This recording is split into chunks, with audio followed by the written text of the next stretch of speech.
Greetings, my fellow overthinkers. This is your overthinker, Josh, speaking once again. Thank you for tuning in to another episode of Anthologies of an Overthinker. Today's topic is one that I feel is not taken seriously, so has become something that is very much underutilized. And what that is self-talk. And self-talk isn't necessarily when you talk to yourself. We all talk to ourselves. We all think out loud, and sometimes we answer our own questions. But that's not the type of self-talk that I'm speaking about today. So the self-talk that I mean is the inner monologue self-talk. That self-talk that is in the back of your head that sometimes can be a bully, sometimes can be your friend. I feel a lot of the times we get a lot of people whose self-talk ends up becoming more of a bully than their friend. And there are factors into what may cause that. There's probably one of the main ones would be your self-esteem, perhaps your ego. Is your ego a jerk? Is your ego your friend, your ally, willing to help you through whatever day-to-day happenings this world has to offer? But if you got someone in the back of your head telling you you're not good enough, telling you that you can't do good enough, telling you that you're never going to be good enough, that's, essentially a form of, I guess that's deconstructive reinforcement. So, if you were to break down deconstructive reinforcement, there's obviously the flip side of that would be, constructive reinforcement. Reinforce something that's constructive to the mind, something that's going to help change your thought patterns. So if you end up stuck in the pattern of going the other way of that destructive reinforcement, it's like doing the same thing over and over again. It becomes a muscle memory. And a muscle memory is something that becomes so natural that you don't even think about it when you're doing it. And the danger of your self-talk becoming a muscle memory is that if you don't have your self-talk, your inner monologue,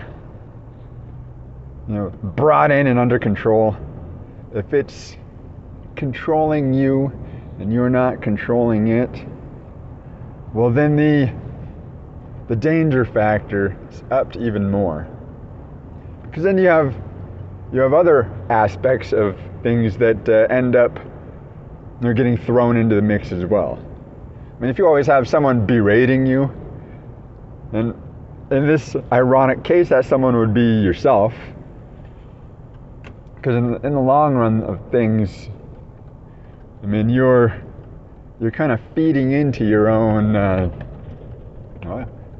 in a way, I guess, your own ideals. But you don't realize that they are your ideals.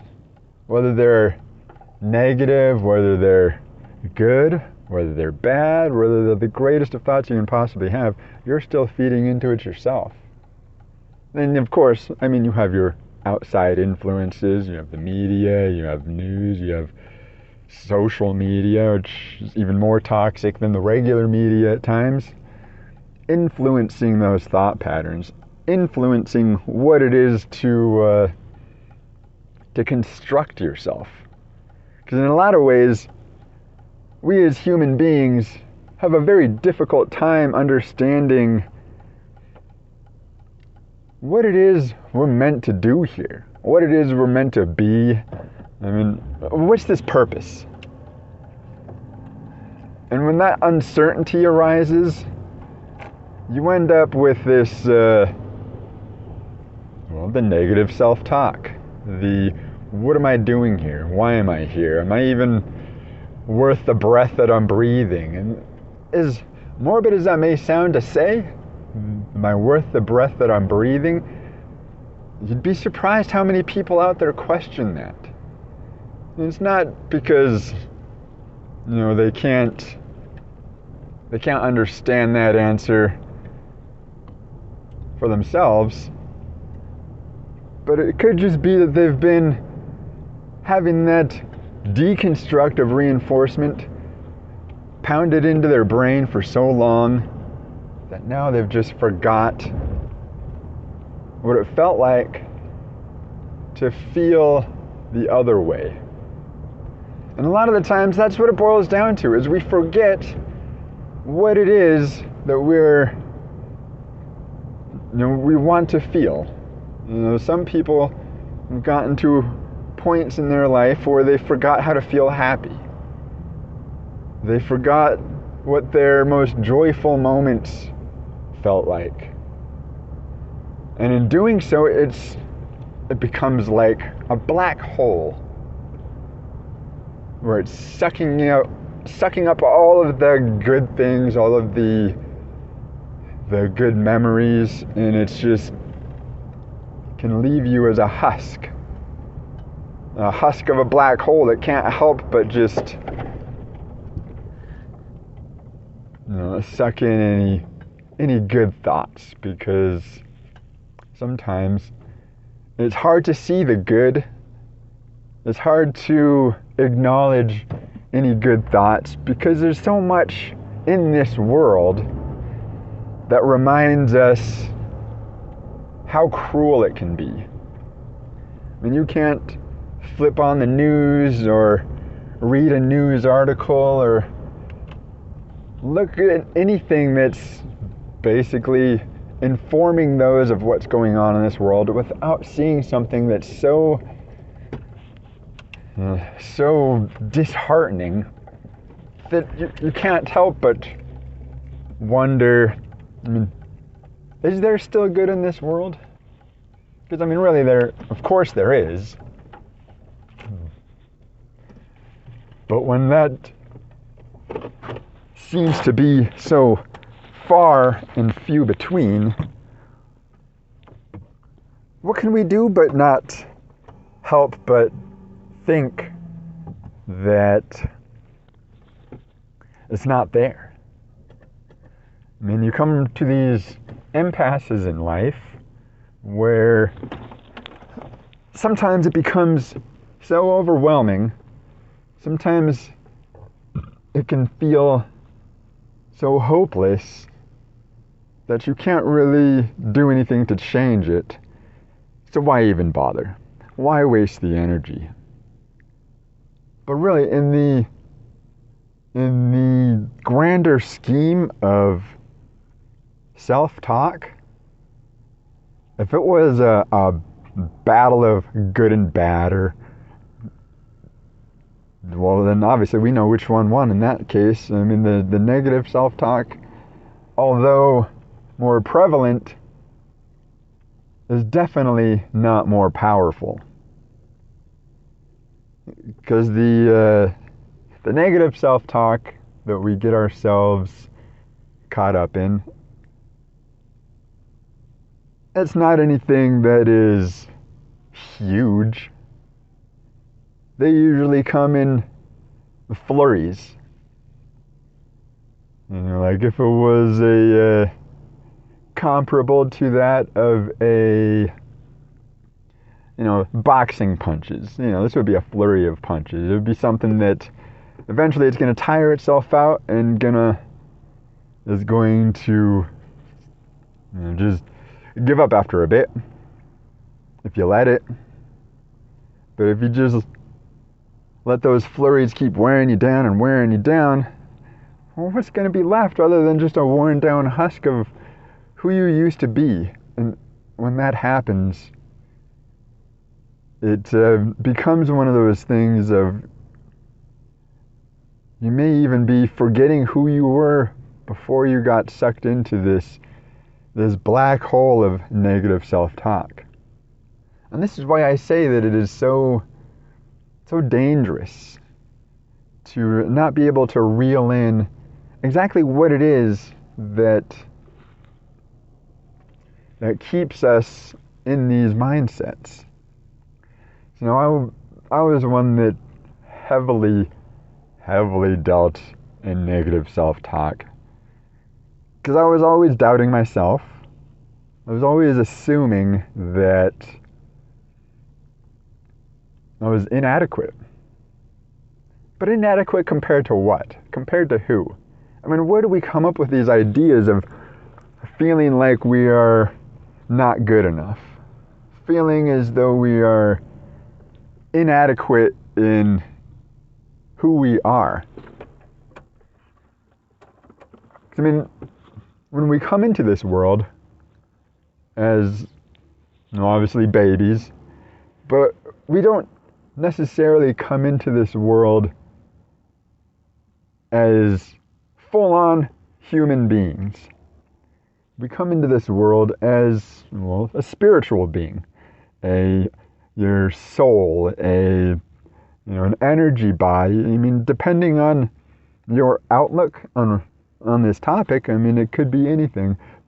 But as we come into this world, I like to prefer the term spiritual being, so going forward, that's what I'm going to say. But we come into this world into a body that is human, and we are spiritual beings that are, well, amnesic. Because if a spiritual being knows all and understands all because they've been through it, you can't come back into a regular human existence knowing all, understanding all, without being completely jaded to the world because you already know everything. But as a human being has to start fresh. Otherwise, it becomes a very traumatic experience. And that's a topic for another day, but going on as far as when we start these lives, we start off as spiritual beings, not knowing anything, not knowing up from down, left from right. We don't know yes from no. There's no concept of what it is that we know until we understand, the world around us from the, well, sensory side of things. Because, when we come into this world, all we know is what we know from our senses, our five senses. And outside of that, you end up with the influences of, well, your family, your friends, your environment, those around you that also become influences. I mean, there's many things that mold and shape what it is that we are as human beings and how we view this existence of humanity. But we can't stop seeing that even though there is lots of bad and negative influences out in the world, there are still plenty of good ones. And there are still plenty of things to recognize in this world as it being worth it, this life being worth it. Because when we get caught up in the influences of everything that this world has to offer, well, you end up with this mentality of, well, is this my thought? Or is this someone else's thought? Is this from the news that I had just watched? Am I being fed toxic material? I mean, is my brain eating the right content? Because really, in this day and age, you could probably find a narrative for any topic you could want. So let's speak on say aliens. I mean, there could be people out there that never see anything in their news feed about aliens because maybe it's not a topic they've ever talked about, ever discussed, ever thought about, ever typed in their search box, or spoken about out loud, typed in a text message. Any way that the internet and the social media knows what our topics of interest are. But then you could have someone who has nothing but things about aliens and alien conspiracies and what have you. That's the only thing fed into their box because that's their most topic of interest. Now, and that's just me using aliens as an example, but apply that same principle to all of the other influences in this world and how our brains, even as adults, our brains are sponges. I mean, yes, they say that a child's brain is a sponge, but it would be the idea if a child's brain is a sponge, that brain is a fresh sponge. It is ready to absorb everything because it's a clean, fresh sponge that's never been used. But the adult sponge brain, you could say, it's been around the ringer a bit. I mean, it's cleaned up a few messes, it's done the dishes a few times, it's gotten its good use of wear and tear. But that doesn't mean that it's completely useless now because it's not as absorbent as it was. So now, even though it's not as absorbent, it still sucks in the influence of the world. And sometimes what's left of the absorbent brain, the sponge part of the brain that still has a little bit more to suck in, well, maybe that remaining bit left is what is being used up by hopefully not a negative influence. Because, I mean, if all your brain power has left is just enough to influence you towards, the tipping scale, well, obviously you're gonna not want to be in a bad spot later down the road, because now you're caught up in perhaps a nihilistic, pessimistic view of the world. And like I was mentioning earlier, it can be like a black hole. Well, I mean, a person that has a pessimistic and nihilistic view of the world also gets sucked into that black hole of the world that, drains energy. And that's one of the things that makes self-talk, or the right kind of self-talk, I should say, so important. It's so detrimental to, not just our health and our mental well-being, but those around us. Because people, while not literal vampires, as in now I'm going to suck your blood, are those that have a tendency to have, well, let's say vampiric-like tendencies. So if a vampire sucks the blood out of someone, an energy vampire, well, it drains someone of their energy. And everybody knows what I'm referring to in a way, because they've experienced it themselves. You're going about your day, and you're in let's just say you're in a neutral mood, and you're doing what you happen to be doing at that moment. But now you walk by someone, or you see a group of people, and now that something feels off. Something doesn't feel right. It just seems like something just sucking the energy out of me. And that's one of those things that happens wherever you go. Not just with people, but in places and things sometimes. Because that's where you get the idea of residual energies. It's how people can feel very,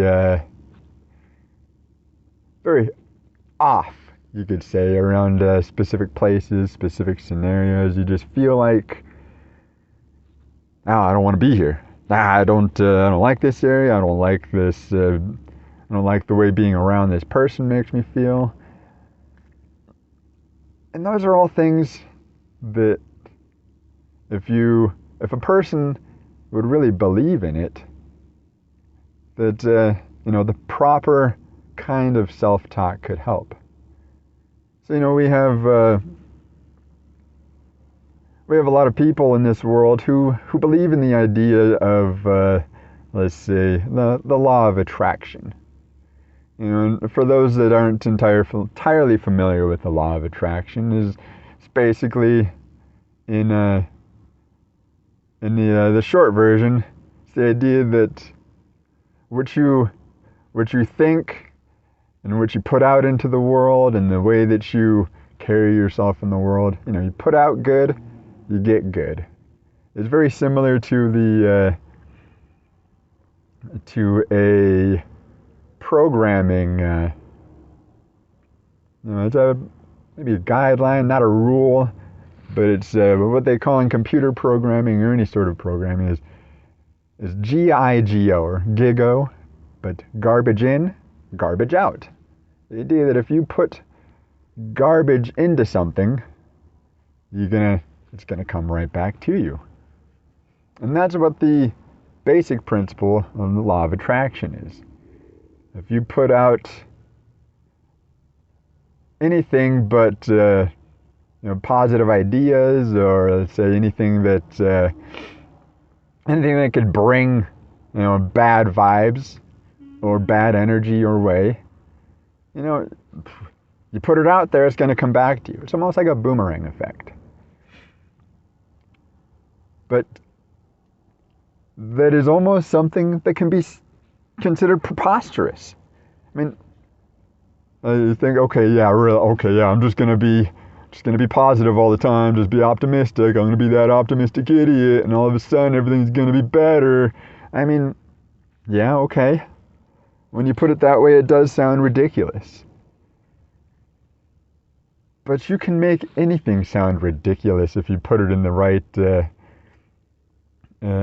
undermining context. I am great at doing that. I'm not going to do it right now, but I'm just saying I understand it because I know how to do it. And it's not something that helps any of us to discredit something that we don't understand. And I never quite understood the concept of it up until the last 4 or 5 years. I knew, I was aware of the idea of it, but I never knew exactly what it was about. How does it affect people? How does it affect me? And it was very strange to see that sort of flip side of the coin, because I was always very very paranoid and thinking, what am I doing? Am I doing it right? And I always figured if something bad was going to happen, it was going to happen to me. And for the first, 10, 15 years of my adult life, that's exactly what happened. But I never really thought of it as far as, is this something that I caused? Is the world cruel? There's no way that this is the way life is supposed to be. It's not supposed to be an uphill battle. This isn't supposed to be like a Sisyphean effort. Sisyphus being the one, punished by the gods, so to speak, to have to push a boulder uphill for eternity. That's not what life was supposed to be about. But for the longest time, that's what it felt like.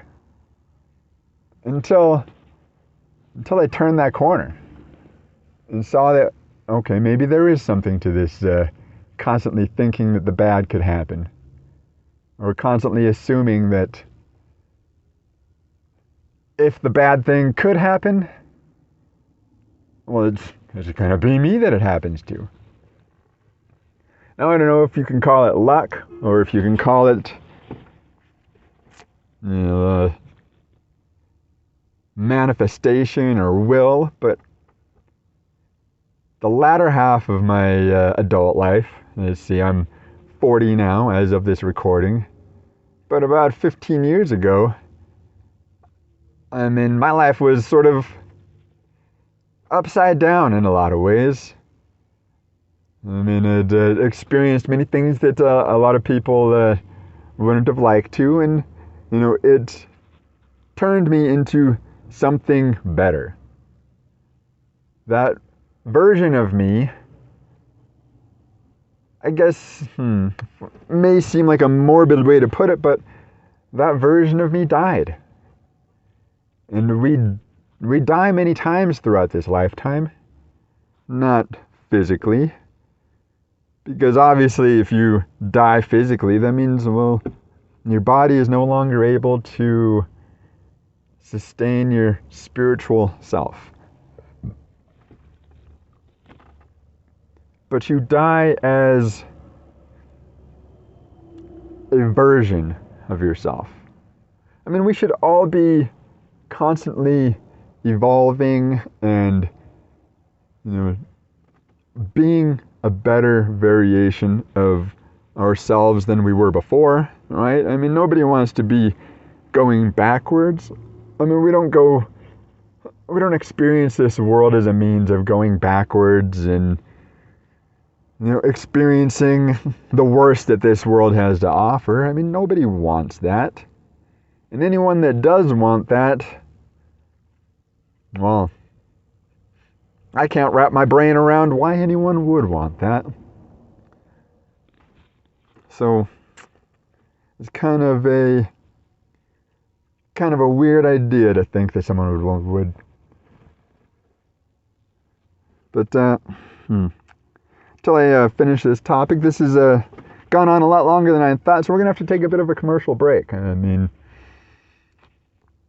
Because apparently I have much more to say on this topic than I thought. So stick with me. Tune in later if you'd like to see how this concludes. And thank you. And welcome back from the break. Hope you enjoyed that break as much as I have. Sometimes when you talk for a long period of time, your mouth tends to dry up, and it just gets a little bit more difficult to talk. But here we are, back again to Anthologies of an Overthinker. Before the break, we were discussing the topic of self-talk and its harmful and advantageous effects. But even more particularly, we're talking about evolving as a person, or devolving as a person, which most people probably don't want to do, but who knows, there could be a few out there that could just, out of spite, who knows. But, in terms of self-talk, much of us think of it as just talk. If I talk bad about myself, it doesn't mean anything, does it?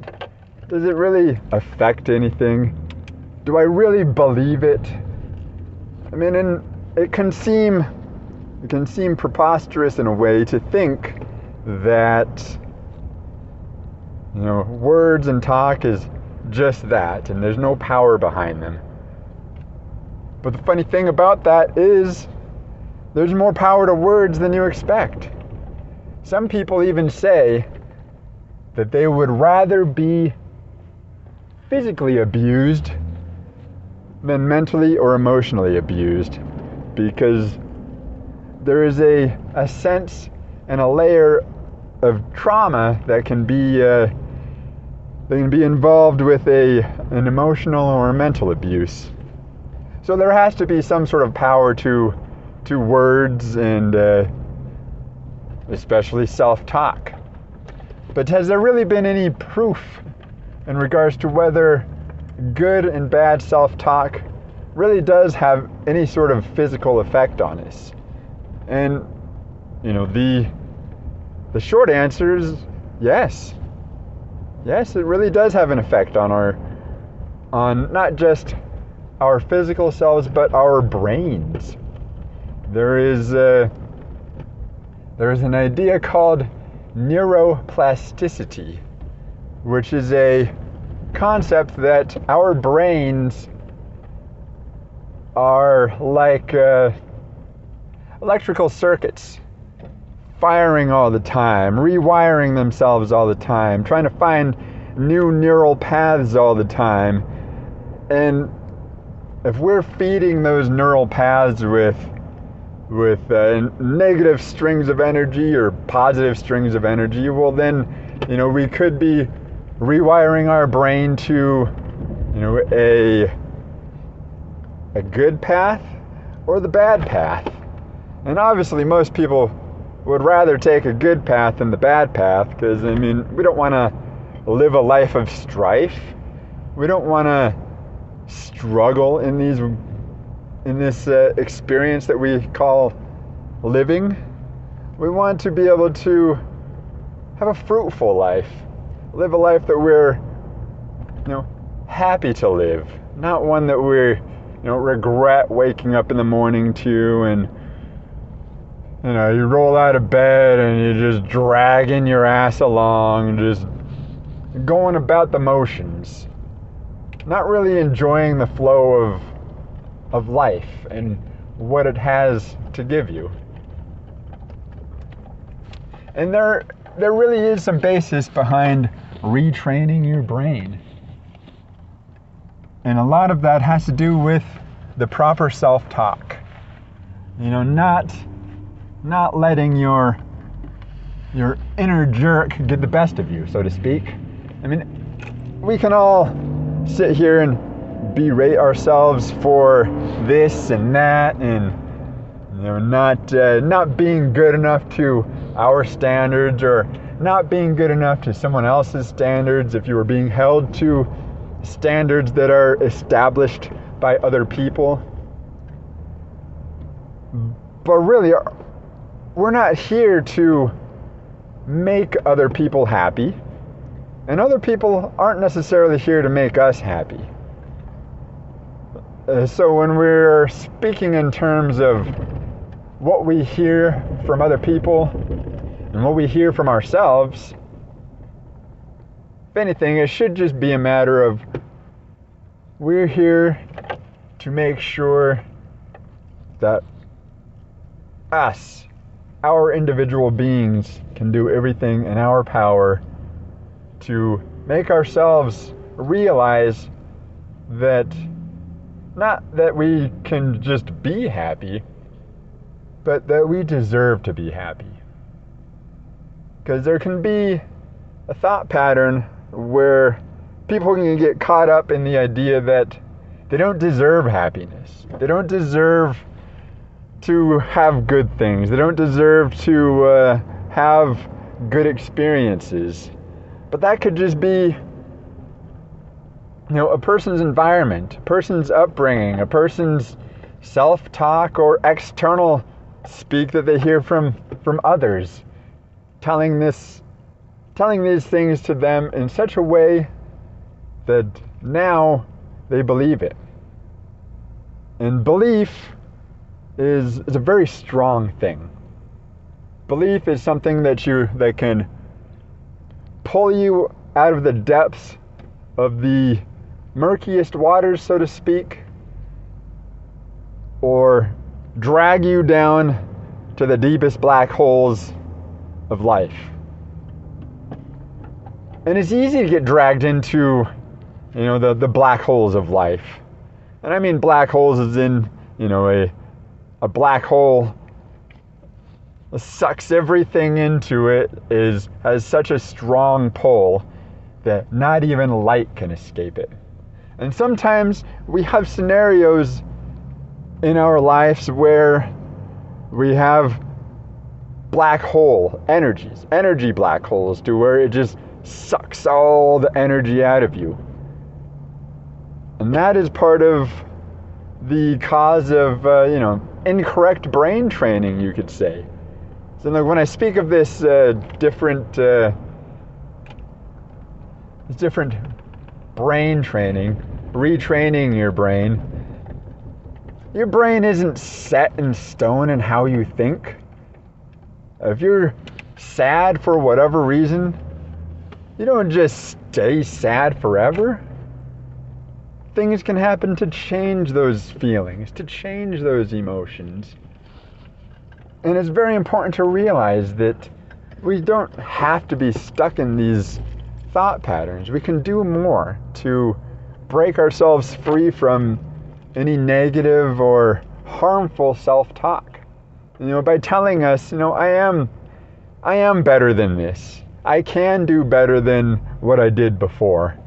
This person that says that I'm not good enough, who are they? Who are they to tell me that? They don't know me. They don't know who I am, what I'm capable of. They're just saying this to be hurtful. And a lot of the times, people say things to others, especially things of negative connotations, as a means to, I guess you could say, self-soothe. Because a lot of the times people have this way of projecting. Now, projecting one's own feelings on others as a means to release it from themselves. And that can be something that is very, very damaging to those that's hearing it. And we're not in this world to be each other's punching bags, to make each other feel better by berating the next person beside us, just because we can't feel better about ourselves without putting down another person. I mean, that's not the way that we as humans, we as, let's just say a heavenly family, as in a family of everyone, we all live under the same stars, under the same heaven, we bleed the same blood. There's nothing that really sets us apart as humans, because if you're a human, you're a human. It doesn't matter what color you are. It doesn't matter what your name is. It doesn't matter where you came from.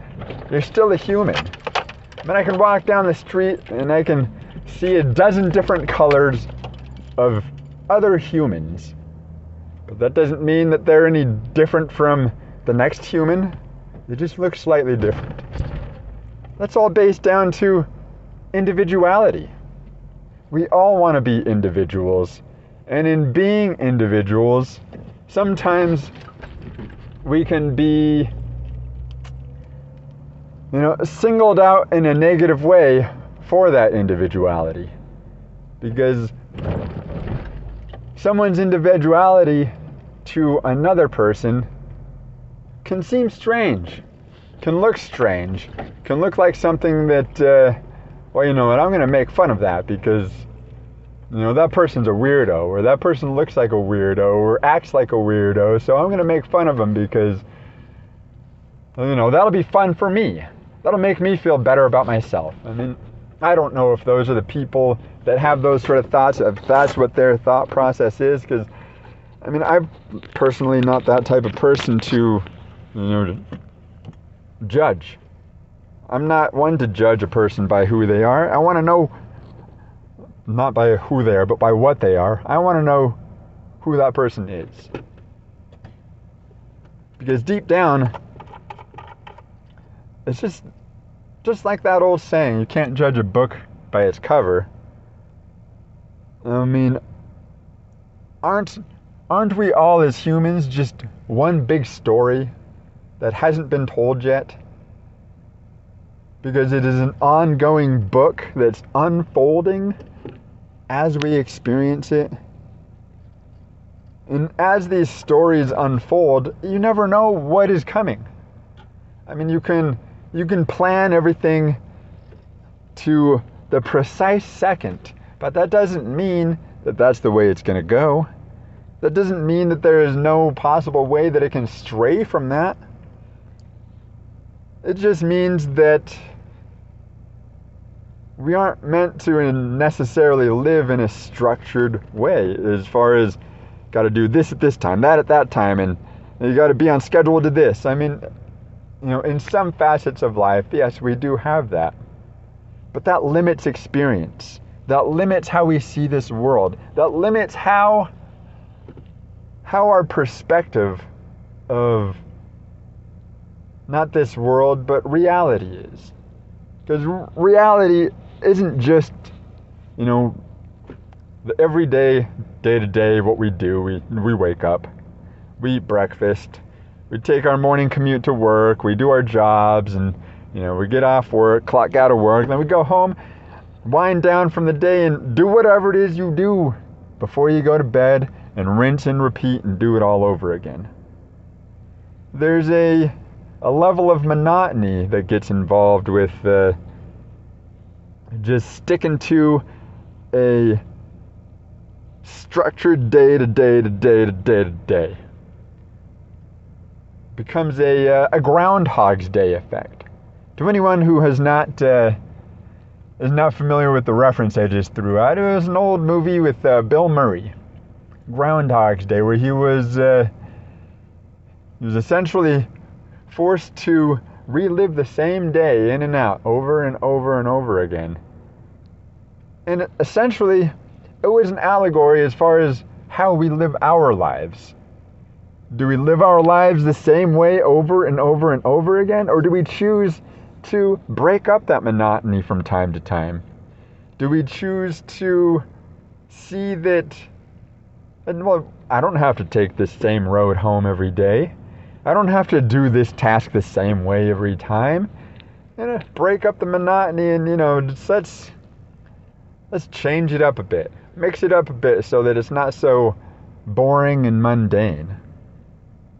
And in doing so, it allows us to break free from, our comfort zones. And as comfortable as our comfort zones are, it makes it very easy to crop yourself in a bubble.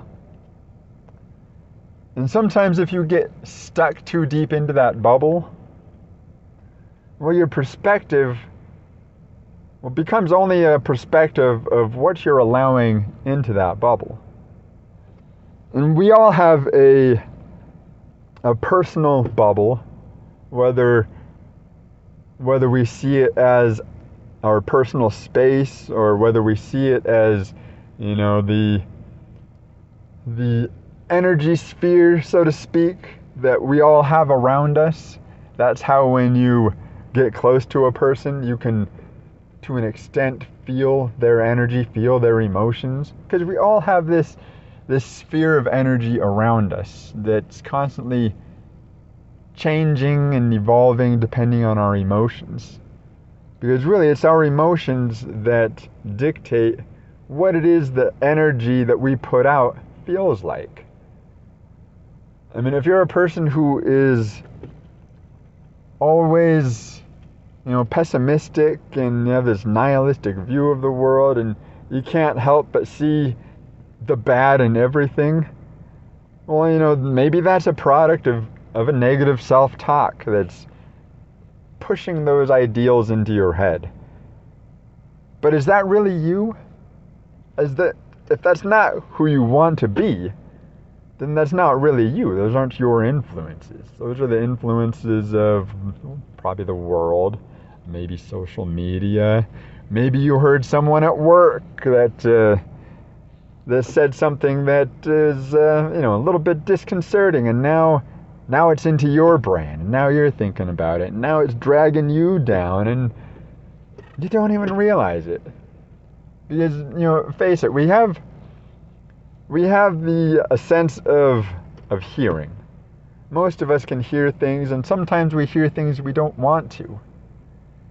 And when we hear consistent and constant negative speak, that could rewire our brains and send us on a path that we don't want to be at. A path of pessimism, a path of I'm not good enough, a path of this world sucks, it's never going to be better, my life sucks, everything sucks, you suck, the world sucks, and it's just always going to suck. But even if it does always suck, there is a way to turn it around. That is, like I was mentioning before, the law of attraction in a way. Or like I was mentioning with the old programming rule of thumb, garbage in, garbage out. So if you put garbage into your psyche, your mentality, the way you view the world, well, that's what you're going to get too. I mean, they say you reap what you sow. So if you are constantly putting out garbage into the world, then, I mean, you're going to get garbage back in. I mean, you can't expect that if you put the worst into the world's going to come back and just give you everything you could possibly want. You know, give you the grandest life you could ever possibly imagine, just because even though you don't deserve that, just because you want it, you have to bring it into you. You have to bring the things that you like into you in such a way that your brain knows that you deserve it, that you've earned it, that it's something that you are allowed to have. As if it wasn't a birthright. But it is all our birthrights to be happy, to be able to enjoy this existence. It's just sometimes we can be put into this world in some of the most dire of circumstances, in such ways that there is seemingly nothing that can pull us out of it. But there are many, many stories and experiences and scenarios in this world where people have came from the worst of situations and pulled themselves out of it, made their lives something better than they could have ever imagined. And even more so, something better than anyone around them ever could have imagined. You know, because many people in this world have been faced with naysayers. People that tell them they can't do something. People that tell them they're not good enough to be able to do this. They're not good enough to be able to do that. That's not the type of person you are. You won't be able to figure that out. You won't be able to finish that. You couldn't follow through with this. You don't have the brain power to be able to do that. You don't have you're too much of a procrastinator to do this. I mean, those are all patterns of negative speech that we tend to get wrapped up in if we allow it to wrap us up. And if we allow it to wrap us up like that, then really all we're doing is letting ourselves get beat up. And beat up by the woes of the world, by the woes of society, and, you know, by those in society that are looking to, you know, perhaps bring themselves up by putting those around them down. And that's a very common thing that happens in this world. And it's something that, I mean, obviously it shouldn't. I mean, we're not here to bring each other down. I mean, humans are already a very destructive creature as it is. Between, you know, destroying near everything we interact with, why are we going to destroy each other as well, bring each other down. I mean, we as humans should be propping each other up, helping each other achieve greater things, helping each other realize that we are more than what we're told. I mean, sometimes we're told that we're nothing. Sometimes we're told that we'll never amount to anything. Sometimes we're told that we can't achieve our dreams. Sometimes we're told that, you'll never be able to, be a doctor. You'll never be a singer. You'll never be an actor. You'll never be able to achieve any of your goals because you're just not good enough. But just because someone says it, that doesn't mean that it's true. The only person that can dictate that is yourself. In feeding yourself with constructive self-talk, positive self-talk, is not just the best way to do it, but the most effective way. I mean, we have a lot of self-help books and self-development books or personal development books in this world that others have written to help us come to these realizations.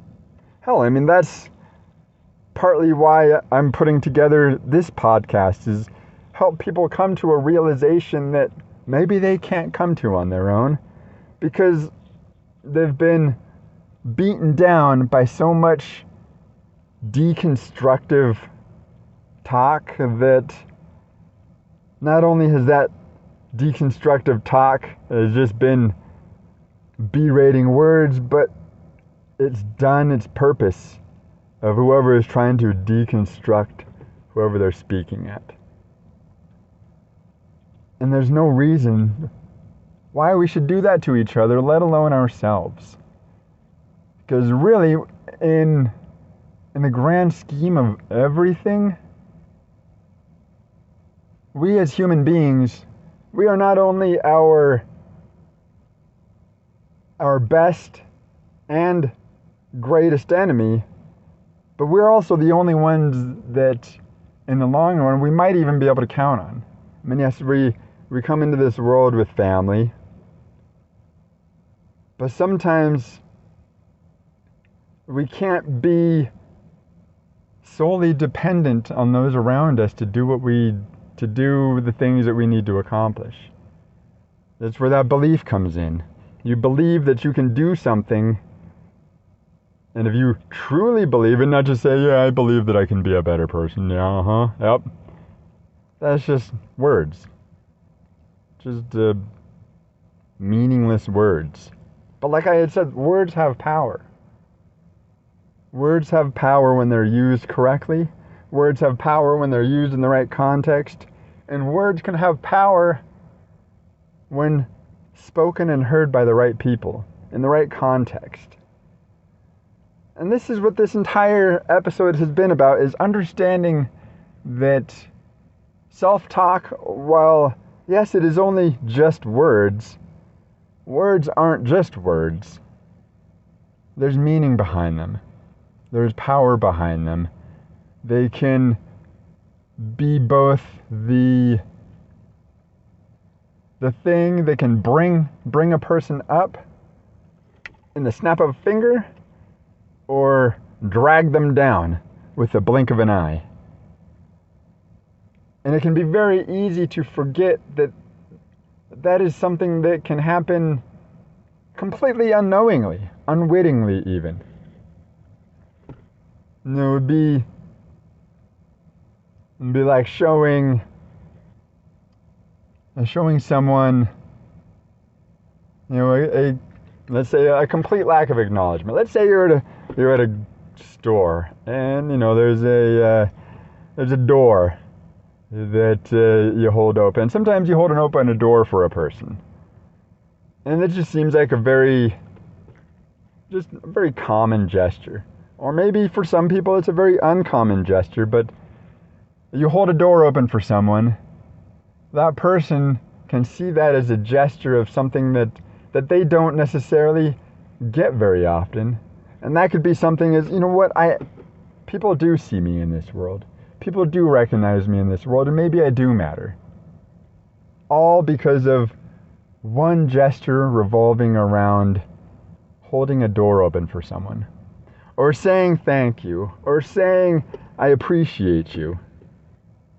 I mean, we go into grocery stores and we buy our groceries, and some of us will just wait in line, get our groceries checked out. They get bagged up, or we bag them up ourselves, and nobody will say anything to this to the cashier.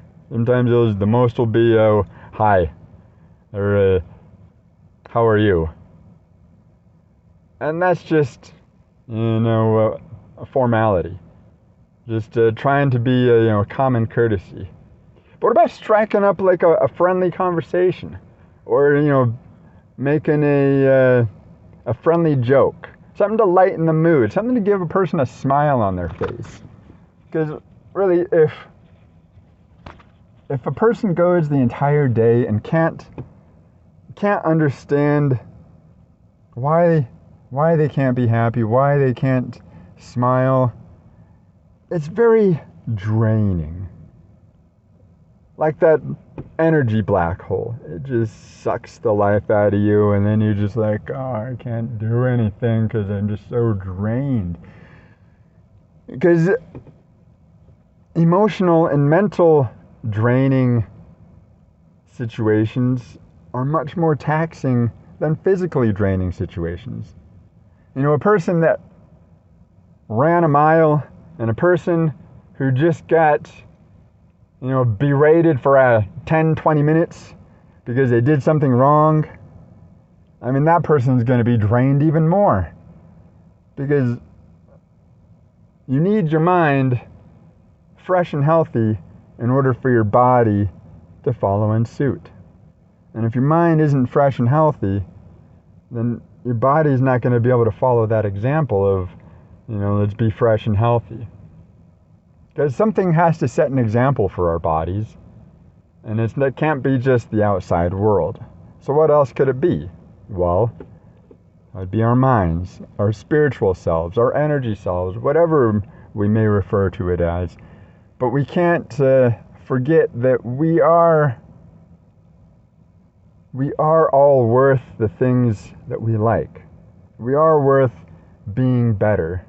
We are all worth the breath that we breathe, the lives that we live.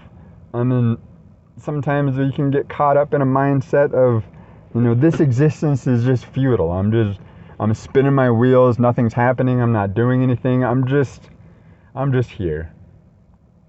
There's no purpose to me, I'm just here. So why am I here? If I have no purpose, why am I here? And there's so many people that get stuck in that idea of, why am I here? Because we're told that we must have some sort of purpose or some sort of meaning in order for our lives to be important. Otherwise, you're just a waste of space. But that's not true. Nobody is here on this earth just to be here. We are all here to experience something that we were meant to experience, or help someone else experience something that they were meant to experience. I mean, we are all beings of energy that come from the same source. Whether that source be considered, God, if you believe that we are all children of God, or maybe we all come from a greater consciousness, the universe. Maybe we're all born from the universe as beings of energy, and the universe is the biggest mass of energy that we all come from. That's why we have this connection to the universe, because that's where we came from. We came from the universe as beings of energy meant to experience the universe. And if we're not meant to experience the universe in a meaningful way, then perhaps you chose the wrong incarnation, so to speak, because we're not here just to be here. We chose to be here. And when I say we chose to be here, I mean us as individuals, us as as individual human beings that experience things in this world that the universe or God or the higher consciousness or whatever it is that you may refer to it as. I mean, I personally see it as, of course, there may be a greater power, a greater energy, greater consciousness, but we are all from the same thing. We are all from the same existence. We all experience the same existence to an extent. The only difference being that the scenarios we experience are a little different. In order for us to have those slight variations to bring back to the greater experience of the universe, to God, to a greater consciousness, to the etheric plane of the all-knowing consciousness, maybe. But we can't become disconnected from ourselves. We cannot become disconnected from knowing how important we are to not just those around us, ourselves, or the universe, but to the greater picture of everything. We're not just here to be here. We're here for a purpose. And if you can't find that purpose right away, that doesn't mean you're not worthwhile, that you aren't meant to be here, that you're meaningless. It just means that maybe it's taking a little bit longer to figure out what that purpose is. This has so far been my longest episode of Anthologies of an Overthinker. So before I carry it along too long, I'm going to go ahead and cut this to an end, because I think I've covered a lot of good information, a lot of good topics in this specific episode. And I've got the less I need to say, because like I was mentioning earlier, sometimes when you talk a lot, you dry out your mouth and you can't really speak as easily. And that's where I'm at, fellas. Ladies and gentlemen, guys and gals, whatever you are listening out there, this has been your overthinker speaking, Josh. I hope you enjoyed this episode of Anthologies of an Overthinker. And I'm reminding you to never overthink anything that you don't have to, because that's what we do here at Anthologies of an Overthinker. So, until next time, thank you for tuning in, and take care of yourselves.